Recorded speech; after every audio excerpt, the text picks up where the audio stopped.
అందరికీ నమస్తే. Welcome to CM today news. నేను మీ తిరుపతి. ఎమ్మెల్సీ కల్వకుంట్ల కవితక్క నిన్న ప్రెస్ మీట్ పెట్టింది.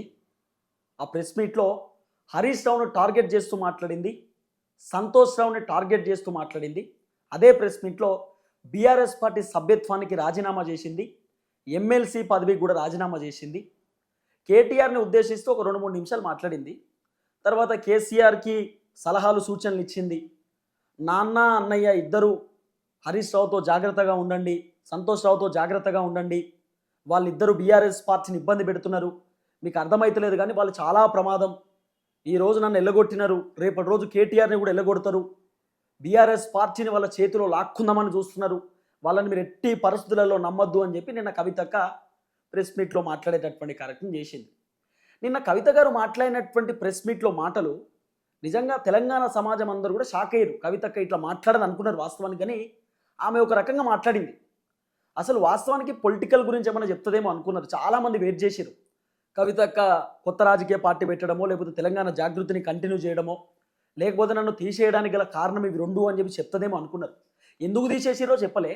కొత్త పార్టీ పెడుతుందా, లేకపోతే బీజేపీలో జాయిన్ అవుతుందా, కాంగ్రెస్లో జాయిన్ అవుతుందా అనేటటువంటి మాట కూడా కవితక్క చెప్పలే. ఆమె కేవలం కుటుంబాన్ని టార్గెట్ చేసేటటువంటి కార్యక్రమం చేసినారు. అంటే ఇండైరెక్ట్గా కవితక్క నా కుటుంబ సమస్యల వల్లనే నేను బయటకు వచ్చేసిన, నా కుటుంబ సమస్యల వల్లనే నన్ను తీసేసిరు బీఆర్ఎస్ పార్టీలో అనేటటువంటి తరహాలో కవితక్క మాట్లాడింది. ఎందుకు ఈ డౌట్ వచ్చిందంటే, కవితక్క హరీష్ రావుని టార్గెట్ చేసేటటువంటి కార్యక్రమం చేసి హరీష్ రావుకు సంబంధించినటువంటి వ్యవహారంలో కవితక్క మాట్లాడేటటువంటి ప్రయత్నం చేసింది.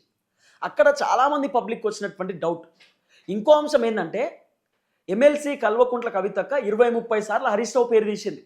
మా అన్నయ్యను ఓడగొట్టడానికి హరీష్ రావు 20 లక్షలు ఇచ్చిండు, 60 లక్షలు ఇచ్చిండని, నన్ను ఎంపీగా ఓడగొట్టడానికి హరీష్ రావు విశ్వ ప్రయత్నాలు చేసిందని, రేవంత్ రెడ్డి హరీష్ రావు ఇద్దరు ఫ్లైట్లో పోయిర్రు, అప్పుడు హరీష్ రావు రేవంత్ రెడ్డి కాలు మొక్కిండు, సరెండర్ అయిండు, అందుకే నా పైన కుట్రలు చేస్తున్నారు, నన్ను ఇబ్బంది పెడుతున్నారు అని చెప్పి రకరకాలుగా మాట్లాడేటటువంటి కార్యక్రమం చేసింది.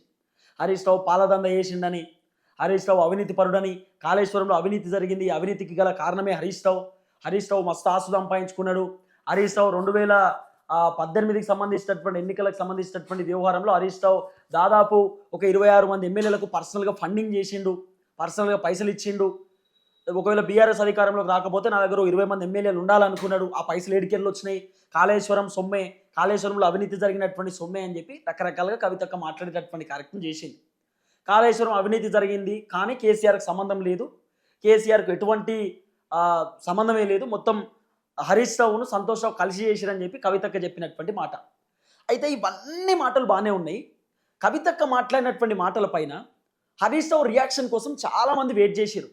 హరీష్ రావు ఏం మాట్లాడతాడు, హరీష్ రావు ఏం చెప్తాడు, హరీష్ రావు మీడియాతో ఏమైనా మాట్లాడే అవకాశం ఉందా, ఏమైనా మీడియా చిట్ చాట్లో ఉన్నాడా, లేకపోతే ఏమైనా ట్విట్టర్లో ట్వీట్ పెడతాడా, ఒక వీడియో రిలీజ్ చేస్తాడా, లేకపోతే ప్రెస్ మీట్ పెడతాడా, లేకపోతే మీడియా ఛానల్స్కి ఇంటర్వ్యూస్ ఇస్తాడా, ఏం చేయబోతుండు హరీష్ రావు అని చెప్పి చాలామంది రకరకాలుగా వెయిట్ చేసేటటువంటి కార్యక్రమం చేశారు. బీఆర్ఎస్ పార్టీ లీడర్లు హరీష్ రావుతో ఫోన్ మాట్లాడినారట, మీడియా ఛానల్ వాళ్ళు కూడా హరీష్ రావుకి కాల్స్ చేస్తున్నారట, ఒక ఇంటర్వ్యూ ఇవ్వండి, ఫస్ట్ ఇంటర్వ్యూ మాకే ఇవ్వండి, మీ రియాక్షన్ చెప్పండి, మీ గురించి జనాలు వెయిట్ చేస్తూ ఉన్నారు, ఆ పార్టీ కేడర్ వెయిట్ చేస్తూ ఉందని చెప్పి మీడియా వాళ్ళు కాల్ చేయడం. హరీష్ రావు బీఆర్ఎస్ పార్టీకి సంబంధించిన లీడర్లకు చెప్పిండట. బీఆర్ఎస్ పార్టీ లీడర్లు హరీష్ రావుకి సంబంధించిన కేడర్ ఉంటుంది కదా, వాళ్ళు హరీష్ రావుకి ఫోన్ చేసి అన్న మా రక్తం మరుగుతుంది, కవిత ఇట్లా మాట్లాడడం మేము భరించలేకపోతున్నాం, మీరు ఇంత ఫైట్ చేసిరు పార్టీ కోసం. మొన్న కాళేశ్వరం గురించి అసెంబ్లీలో చర్చ నడిచినప్పుడు హరీష్ రావు కాంగ్రెస్ పార్టీ లీడర్లకు అందరికీ సమాధానం చెప్పిండు. రేవంత్ రెడ్డి, ఉత్తమ్ కుమార్ రెడ్డి, భట్టన్న, పొంగులేటి శ్రీనివాస్ రెడ్డి, సీతక్క, తర్వాత పొన్నం ప్రభాకరు, ఉత్తమ్ కుమార్ రెడ్డి, వీళ్ళందరూ లేచి హరీష్ రావు పైన మరలబడుతుంటే, హరీష్ రావుని తిడుతుంటే, హరీష్ రావుని టార్గెట్ చేస్తుంటే హరీష్ రావు అన్ని భరించి వాళ్ళు అడిగిన ప్రతి ప్రశ్నకు సమాధానం చెప్పిండు. వాళ్ళు అడిగినటువంటి ప్రతి అంశానికి హరీష్ రావు ఓపికగా సమాధానం చెప్పిండు. కాళేశ్వరం అవినీతి జరగలేదు, కాళేశ్వరం లీగల్గా కట్టినాం, అన్ని అనుమతులతో కట్టినాం, పర్మిషన్స్తో కట్టినాం అని చెప్పి కుండలు బద్దలు కొట్టేటటువంటి విధంగా కాళేశ్వరం గురించి హరీష్ రావు మాట్లాడిండు. ఇవన్నీ మాట్లాడినా నా పైన బద్నాం చేస్తుర్రు, నన్ను ఇబ్బంది పెడుతున్నారు అనేటటువంటి ఆలోచన హరీష్ రావు కూడా వచ్చి ఉండొచ్చు.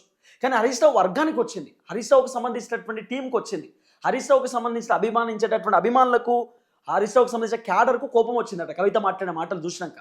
అప్పుడు హరీష్ రావుకు ఫోన్లు చేసిరట, అన్న మాతో అయితే లేదు, మీరు ఏదో ఒక రియాక్ట్ కావాలి, ఒకవేళ మీరు రియాక్ట్ కాకపోతే మీరు ఆమె మాట్లాడిన అన్ని నిజాలే అనుకుంటారు జనాలు, ఏదో ఒకటి చేయండి అన్నప్పుడు హరీష్ రావు లీడర్లతో చెప్పిండట, బీఆర్ఎస్ పార్టీకి సంబంధించిన లీడర్లతో. హరీష్ రావు ఒకటే ఒక మాట చెప్పిండట, కొంత సోషల్ మీడియాలో వినబడుతున్నటువంటి అంశం ఏంటంటే, యూరోప్లో ఉన్నాడు ఆయన, ఫోన్ లైన్లో మాట్లాడినప్పుడు వీళ్ళతో కార్యకర్తలతో లీడర్లతో ఆయన చెప్పిన మాట ఏంటంటే, నేను రేపు లేదా ఈరోజు నేను స్టార్ట్ కాబోతున్నా హైదరాబాద్కి. వచ్చిన వెంటనే కేసీఆర్తో కలుస్తా, కేసీఆర్తో మాట్లాడతా. మాట్లాడిన తర్వాత ఏదో ఒక నిర్ణయం తీసుకుంటా. ప్రెస్ మీట్ పెట్టడమా, మీడియాతో మాట్లాడడమా, లేకపోతే ఇంటర్వ్యూస్ చేయడమా, ట్విట్టర్లో ట్వీట్ పెట్టడమా, లేకపోతే ఓ వీడియో చేయడమా, నేను ఏదో ఒకటి చేస్తా. ఎవరు పడితే వాళ్ళు ఏది పడితే అది మాట్లాడితే అన్నిటికీ నేను సమాధానం చెప్పను.